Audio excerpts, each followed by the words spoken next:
Good morning. Welcome back to Coffee and Colorful Conversation. Happy Wednesday.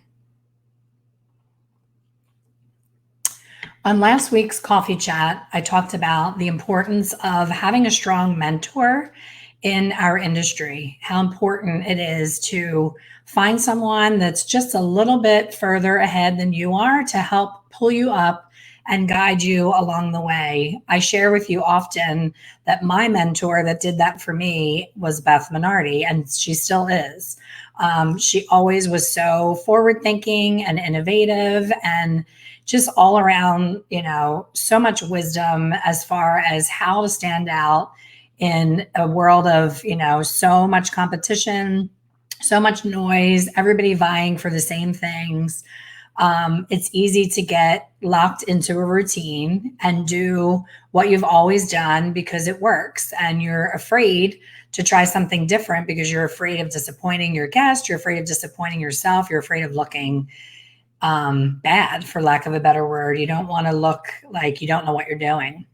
So I talked about last week how every single class that I ever went to with Beth, there was always one thing that I walked away with that I could not wait to get back to the salon and try out on my guests and add to my menu of services. And I have to say, I was thinking about when I was getting ready to come on here this morning. I originally was going to talk about something totally different, but I wanted to share something so simple that has made such a huge impact on me as a colorist when it comes to brunettes. A lot of times when a brunette comes into the salon and they sit in your chair and they're showing their first grays and they're upset, they want to cover the gray, both you and the client tend to get in the state of mind of let's just get these grays covered, right? So you reach for whatever level that you think that they are naturally. You reach for that tube of permanent color and you put it on their hair and you cover their grays and everyone's happy. The client leaves looking just like she did when she came in, minus the grays. And this goes on for a while until, more gray, more gray, more gray. And then the client starts to get a little bit older. So me being in the industry for 34 years, I've watched my clients age. When you've done somebody's hair for that long, you see how much of a change in their skin tone, how much of a change in the percentage of gray. They start to get a little lackluster in their natural color. It starts to look a little bit flat and dull, and their hair starts to get more thin. All these things happen, and you watching may not even have had that happen to you yet because you might not be far enough along to watch someone age before your very eyes. But what ends up happening is our clients usually are at least 5 years or more older than us when we start out in the industry. So when I now am in my 50s, my clients are getting closer to 60. So they're going through some changes with their hair. If you follow me on the regular, I talk about these little crazy hairs at the temple become these estrogen hairs. These little hairs of mine have a life of their own. I feel like I have dude sideburns. They're these like fuzzy little, they're not long enough to be hair. And I just kind of push them back and tuck them behind my hair here so that other people can't see them. But when I'm on the beach, they frizz up and, you can see them getting all wiry. And I hate them. And I'm like, where the heck did these come from? So I'm at that age now where I'm starting to notice all of the changes. And I have more compassion for what my clients were going through when I didn't know what they were even talking about. So part of the wisdom that Beth has bestowed on me and others is that as a colorist, as you're growing in your profession, you want to constantly be leveling up in both your skills and your environment and your whole brand. She didn't just ever talk about just the hair color. It was always about you, the brand, you as the expert, you as people coming to seek you out to have their hair colored because they've heard that you're something special. There's something special about you. And I remember, studying with Beth for years before I ever got to actually go to her salon for a class. And from the time you walked into the building, it was on Madison Avenue in the highest rent district probably in the world other than San Francisco. You walked in and there was a gentleman in front of the elevator that was in that elevator guy's suit, let you into the elevator, push the button for you. You went up a few flights to her salon, the doors opened, and it was this beautiful, everything was white and just everything looked like it was just done yesterday, like it was a brand new salon. And I know it wasn't. I know they were in business for probably 15 years at that point. And there's a beautiful, perfectly bloomed orchid on this long, beautiful table that greeted you as soon as you got off of the elevator. And the smell, as soon as you walked in, it didn't smell like a salon. And you know what I'm talking about. That smell of like the mix of perm and hairspray and nail polish. And you get assaulted with all of these smells as soon as you walk into your average salon. And it can't be helped sometimes, right? So they had laid this out where each room, wherever the chemicals were happening, was in a completely different area. And they probably had killer exhaust fans, and they probably had custom scenting. There's a thing called custom scenting that hotels do where they can have a scent picked out where the whole entire space smells like a particular scent and masks any kind of offensive chemical odors. Walked up to the desk, was greeted with, a smile and a friendly face. And the person stepped around the desk and came up and handed me a robe right to me, like not across the desk. Those little details, the robe itself was the softest, nicest robe that didn't have like stray hairs from another client caught in the Velcro, like I'm sure you've seen in the salon, or stains on it from a prior color service, or a little hole in the neck. Like there was none of that. It was absolute perfection from beginning to end. When I sat and waited to be brought into the class, someone came over and said, "Can I make you a cappuccino? Can I offer you any kind of other beverage?" And they had multiple choices. Now I know it's COVID right now and we can't really do that, but moving forward, it's not just about the hair. It really never was. Women and men are coming to us for an experience. They want to feel better than they did when they walked in the door. And they want to feel better and look better when they leave. So when it comes to brunettes, back to the brunette, she comes in, you cover her gray, everybody's happy. It's good. It's just not great. And then what happens is your brunette, when you're using permanent color, I talk about this all the time, both in my book and in my membership. Permanent color will always fade warm. No matter what shade you choose in your arsenal, it's always going to fade warm. Life happens. Sun happens. There's a convertible ride. There's a trip to the beach. There's a vacation with saltwater beach time and jacuzzi time and the chemicals in the jacuzzi. There's all kinds of things going on. And that brunette is going to come back to you looking very different than when she left your chair. And our knee-jerk reaction when that happens is, oh my goodness, let's just get rid of all this. And one of my favorite classes that I went to with Beth, she chose to look at it completely differently. She stepped back and looked at that horrible fading that we all see that has that not quite blorange, but not quite brown. It's this in between. I don't even have a name for it. It's just like really faded, brassy, light brown on a deep brown base from where they started with their gray coverage. And she stepped back at this class and she said, most of you will automatically think, let's just glaze all this away. And some of you may think, let's glaze it a little bit lighter than her base color to give her a little bit of a sun-kissed look. And that's okay. That's pretty. And it's healthy and it's shiny and it's okay. But what about if we looked at it a step further and we took that brassiness and we thank the brassiness for being that much lighter than her base, that we don't have to put any kind of bleach or harsh chemicals on there in order to get a really interesting dimensional brunette. And I was like, wow, I never ever would have thought of that.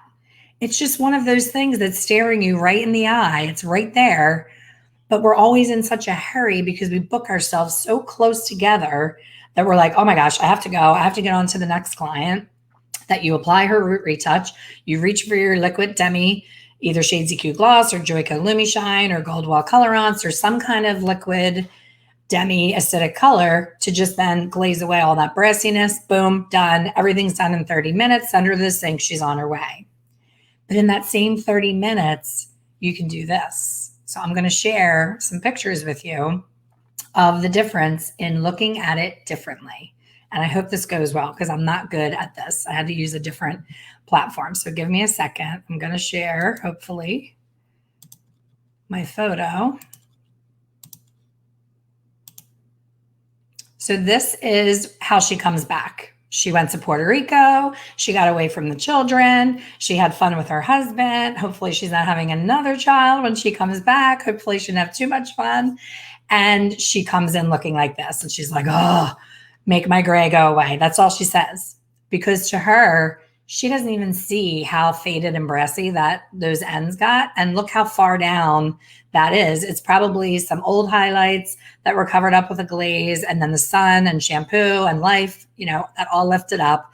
And now she's got that brunette all the way, ring around the rosy. This is probably what most of you are looking at during COVID. People are coming back looking like this because it's been so long since their last visit. So again, we could put her root retouch on. I use a level 6 on her. So level 6 gray coverage, put her root retouch on during the last 10 minutes, glaze down that zone 2 and 3, make it match the brunette that's already there, and send her on her way. Super shiny, glossy, lovely. So let's see instead what Beth shared was an option that I was blown away by. Oops, hang on. Make that smaller.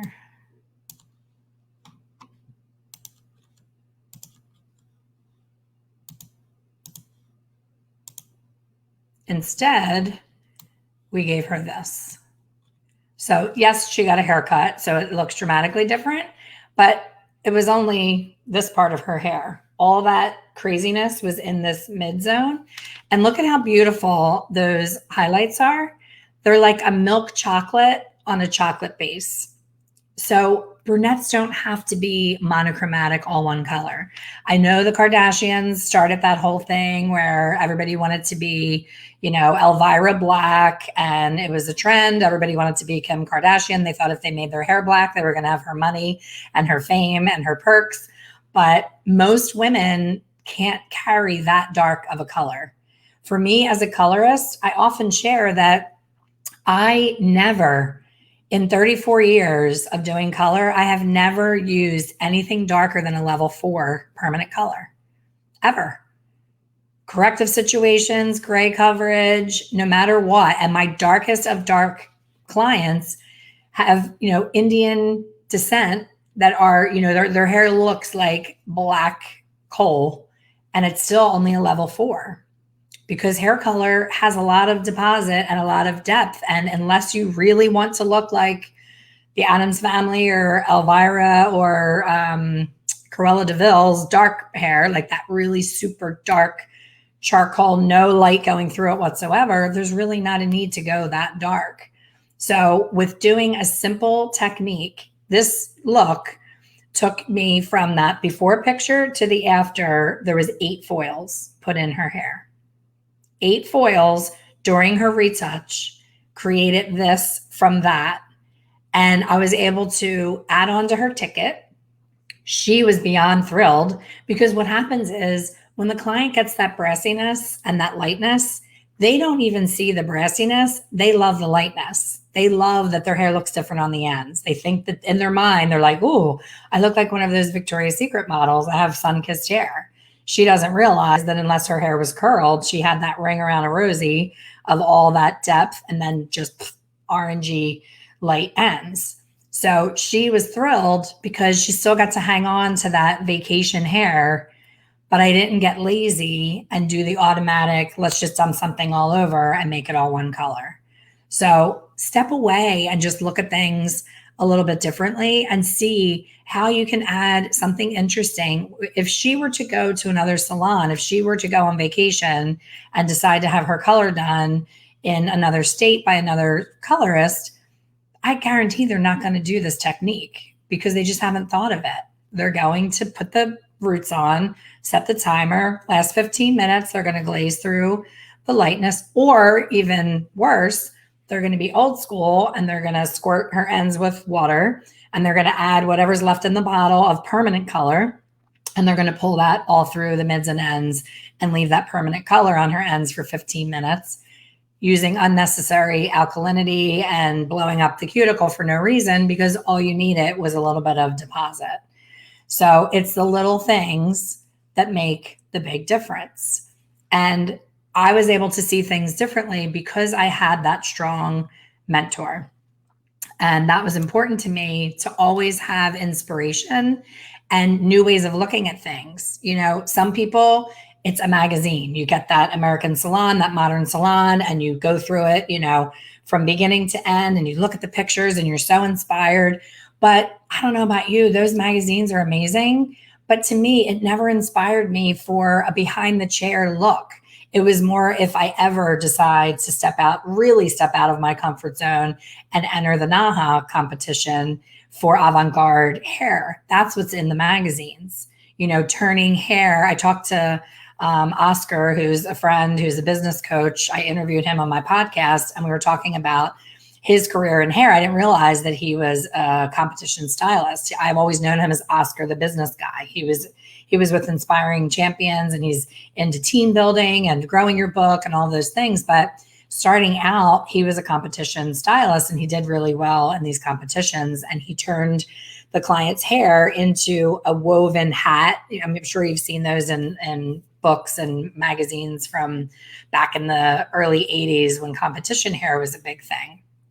So that's really interesting and cool that hair could be turned into a woven, you know, hat.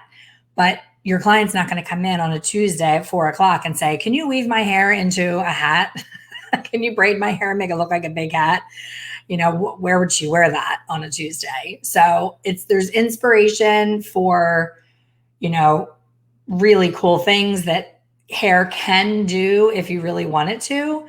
But there's inspiration for, what can I do as a professional colorist to change the lives of my clients in such a small way for not a big investment and not a whole lot of time. You know, there's all these techniques right now that, you know, require you have your silver gray transitions that are taking 7-8 hours. And there's a place for that, but not every stylist can commit to 7-8 hours behind the chair. This technique didn't take any longer than her regular root retouch, because I don't squeeze clients in. So if she's my 11 o'clock, at 11 o'clock, I'm applying her root color, right? And while her root color is on, she has to sit there and process 30 to 35 minutes to let that gray process. So why not take part of that 35 minutes to go in and do this technique? It took me maybe 8 minutes to put in these 8 foils. And then what I was going to do the lazy way, I had to do anyway with glazing. So that would have been in that service anyway. So the only additional work that happened in this beautiful technique was the 8 minutes of 8 foils. What is the difference? Before, I could only charge her for a root retouch and a glaze at the ends. And please, if you're watching, tell me that you're charging extra for glazing the ends. Please tell me that, because for the first probably 14 years of my career, I was not charging extra for glazing the ends, and shame on me. When I think about the income that I lost, and when I think about the price of a bottle of liquid acidic demi right now is like $8 or $9. So just the product cost alone should have been passed on to the client. So that was additional 8 minutes. Now I can charge her for this special technique. As soon as the client sees the foils coming out, as soon as she sees that dimensional, beautiful, you know, awesome look at the end that's bespoke to her and not cookie cutter on every client walking out of the salon looking like Kim Kardashian, she walked out with a little bounce in her step and flipping her hair, because she knows she has these beautiful dimensional highlights. So that's an upcharge. So now I have a root retouch, a glazing of the ends, and a halo foil. Whatever my halo foil charge is now on top of that root retouch. And she was thrilled, didn't question it, didn't say, oh, no, not today. She's got 5 kids. This gorgeous, young, beautiful girl has 5 kids. So she felt special. She felt special that I took that extra time while she's sipping on her cappuccino in a mug a beautiful, this isn't it, but a white, beautiful branded to the salon, matches the salon mug, not a styrofoam cup with powdered creamer and, sugar in the diner container, the big thing with the hole in it. It's all about branding, guys. If you want to be that six-figure colorist, you cannot say, oh, let me go mix up your color and slap and get it on you. Let's get this on you quick. Let's get your color on so you can sit and cook. It's your verbiage. It's how you say things that makes the biggest difference, and how you present things. If you give a client a snack and I'm trying to think of what I've been given at salons. It's been quite interesting. Like we bought a house recently and we were at settlement, and settlement's stressful. You're signing your life away. You're signing these papers. You don't even know what you're signing because you don't have time to read them. And it's like a stack this thick, and it's legal jargon that you're like, oh my gosh, I could be giving this house away to somebody and just keep signing. And someone who's like the office assistant came in and said, can I make you a cup of coffee? And I was like, oh my gosh, I would love that. And it ended up being my favorite Nespresso machine that they had. It wasn't just coffee out of a percolated pot in a styrofoam cup with the, powdered creamer. It was a beautiful, really hot, delicious, amazing cup of coffee. Suddenly, I'm not even caring that I'm signing my life away for thousands and thousands of dollars. I'm just like, oh, where do I sign next? And then we walked out of the office, and the office was filled with apple pies. There was more apple pies than I've ever seen in my life. It was right before Thanksgiving. So I was like, whoa, what's going on? What's with the pies? And they were like, oh, would you like one? I'm like, of course I want one. So we had an apple pie to take home to our new house that had no furniture, no nothing in the refrigerator. And now we had this beautiful apple pie that we would remember that we got that at settlement. And we're going to remember our realtor that got us there. We're going to remember the guy that we signed all the papers with. And we're going to remember the assistant who brought us that coffee. So who do you think we're going to call the next time somebody comes to visit us and says, oh my gosh, we're moving here. We love it here. Who do you recommend as a realtor? We're going to recommend Nick, because it was a great experience all the way through. Anyone can walk you through a house.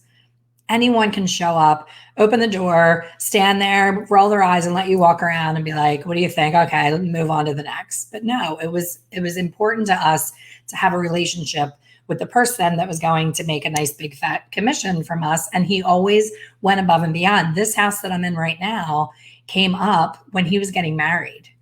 He called us on his wedding day and said, do you need me to do anything? And we were like, dude, get married. Like, it's okay. But it was the difference. And that's why we'd recommend him. So you want to be that stylist, that colorist. And I'm not saying the one that squeezes everybody in, lets clients walk all over them, comes in early, stays late. I regret all of those things. Every single one of those things. I regret. I had my hair done yesterday, and the stylist and I were chit-chatting. We had a great connection. We are so much alike, it's ridiculous. She's a much more beautiful, younger version of me, but we made a connection right away. And every single thing about our career was completely parallel. And she told me a story about when she moved to Florida, she had to get extra hours because she moved from New York, and the hours for New York license was much less than Florida. So she had to go back after owning a salon, and it's ridiculous, but she had to. And she said that her teacher was talking about putting 40 volume with powdered lightener on scalp and putting it under heat. The teacher was teaching a student that. And she was like, I could not say anything. So she said, she piped up and said, that's really not a good idea. The developer is not the strength of the lift. It's the product. You don't need that much strength. It's the oxygen, blah, blah, blah. And the teacher got embarrassed and was like, oh, she made her look bad, but that's what's happening. Beauty school is a little bit behind with, what's true and what's not. And then these things are being carried into people's careers. So fast forward, after that whole thing, the teacher said, wow, you really know what you're doing. Why don't you teach a class for us? And the stylist said, I'm more than happy to teach a class for you, but I paid you to come here to school and I charge when I educate. So I'm more than happy to teach, but I would have to charge you. And I was like, girl, you are like light years ahead of me in your boundaries, because I would be so excited that they asked me to share, and I would want to just save everyone in the beauty school from learning all these things and then having to unlearn them. That I'd be like, oh my gosh, I would like to teach the rest of the semester for free and pay you to be here because that's who I am. And I'm like, God, when I look back at all of the things, and I don't regret all of it because I'm a giver, like I just am a giver by nature, but you do have to have pride in what you do and what value you bring and know your worth and not be afraid to say, I'm not saying no. I'm saying, yes, I would love to, but I should be compensated because I paid to be here and now you're asking me to teach the class. So I just thought that was amazing that, she has that. Yes, Hope said, break the cycle of insanity. Yes. And I'm so proud of my colorists at my salon because they see what I did for people and like how it did not get me gratitude in any way. It just became expected. It's the more you give, the more people expect. And I have found that a lot in my career that, I'm an overgiver. So I keep overgiving, overgiving, overgiving. And then there's no gratitude. It's like, oh, well, she's just always going to save us. She's always going to do this. So my colorists now have much better boundaries. They say no when they want to say no. And, they don't make up excuses or feel like they have to create a story. How many times have you been asked to do something and you say, oh my gosh, I would totally love to, but my son has a soccer game that day and my mom, I have to drive her to like you come up with this story where there's no reason for the story. You're a grown ass adult and you can just say, I'm sorry, no, that doesn't work for me. And you don't owe anyone an explanation at all. It's just, no, I'm sorry. Or no, not even I'm sorry. See how that's in nature for me to say, no, I'm sorry. For me to say, no, that does not work for me. Thanks for asking. That doesn't work for me. That's it. I remember I had to let go of an employee and it was so hard in the beginning. And then it became way too easy because I realized that the people that had to go were the bad apple and they were spoiling the whole bunch for sure. The culture was completely ruined by the one bad apple. And I remember talking to my therapist, who I was much needed when I had 15 employees in 1,200 square feet. And I said, it just is so, so difficult to have someone's career be responsible. See how I'm taking it on again? Feeling like, oh my gosh, if I let them go, they're so busy, they're making a great living, but they have such a bad attitude. And I feel like I need to keep them and I need to help them. And she's like, you can't change another person. You can only change you and you can only model better behavior, but you can't make her become like you. It's never going to happen. And if she's ruining your culture, she needs to go. I'm like, oh my gosh, what do I even say? This is so hard. People are going to think I'm crazy. She brought in like $200,000 a year. She was a 6-figure colorist and she was busy, busy, busy all the time. But she was like so bad for the culture. And the therapist said, you're going to bring her into your office. You're going to say, can I talk to you at the end of the night tonight? I need to chat with you. And then when she comes into your office, you're going to say, this is no longer working for me. Today's your last day. I'm letting you go. And she said, stop right there. Don't tell a story. Don't make excuses. Don't elaborate. Just say, this is no longer working for me. And I'm afraid this is your last day. I need to let you go and just end it. And I did it. And I was like trying not to keep talking out of nervousness. And she said, oh, okay. I kind of saw it coming. And she walked away and that was the end of it. And I was like, I think I lost sleep for probably 3 weeks building up to that moment. And it's actually a really funny story. And then I'll stop because I'm going long as usual. So I was so proud of myself that I did that. And one of our girls was leaving by choice. She was not getting let go. And everybody was taking her out that night as her goodbye dinner. And I did the whole thing. And then she's like, so are you coming tonight? Like acting like she would be okay with me coming when, she wouldn't be. And I was like, no, I think it's better that I don't. And she did go out with them. And I like walked down the steps, and it was like a movie where you're like walking off into the sunset. Like I broke up with the boyfriend. I feel so good. And I felt so relieved, but I was kind of shaky because it was a big deal. And I walked down the steps and I walked outside and I go out to where I think my car is parked and realized that my car was in the shop getting work done and my husband dropped me off. So I'm outside of the salon. I have no car and I just had this dramatic exit. And I'm like, I can't go back in there and say, I don't have a car. So I went around the corner and called my husband for my cell phone. I'm like, you have to pick me up in the back alley. I just had this big dramatic exit when I let this girl go and I can't go back inside. They're all in there probably talking about it. And I have to leave, but I have no car. And he was dying. Like, he's like, oh my God, leave it to you. So he put my son in the car and they pull up and my son's like, what's going on? Why are you in the alley? He's asking a million questions. I'm like, because your mother is insane. That's why. But the moral of the story is, when you think it's going to be this big, gigantic thing and emotions are going to be flying high, she didn't want to be there. She wouldn't behave the way that she did if she wanted to be part of that culture. It was almost like she was poking at me like kids poke at their mom when they want their attention. She wanted to be let go. She wanted to be put out of her misery. She didn't like being there. She didn't fit in.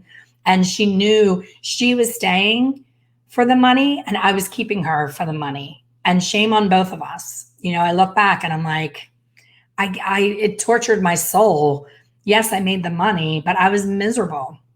She was a different person inside and outside of work. So she had to live this split personality life that had to be exhausting. She dressed differently. She wore her makeup differently. She behaved differently because she was behaving how she thought I wanted her to behave. And she did a great job. She was a great actress. She had those high ticket clients that, were spending a lot of money and they loved her. But if they saw her out on a weekend, they wouldn't even have recognized her. She was that different. And that's not fair to her or to us that she had to live that double life. So you need to be in the environment that you feel the most comfortable in and be your best self and level up and look at your brunettes differently, add those little extra touches. I don't want to hear, oh, my salon won't pay for another coffee machine. An espresso machine is like $150 now. Buy your own. Have a little thing of milk in the refrigerator. Buy your own damn Nespresso machine and make your own lattes for your clients. It will be the best $150 you ever spend.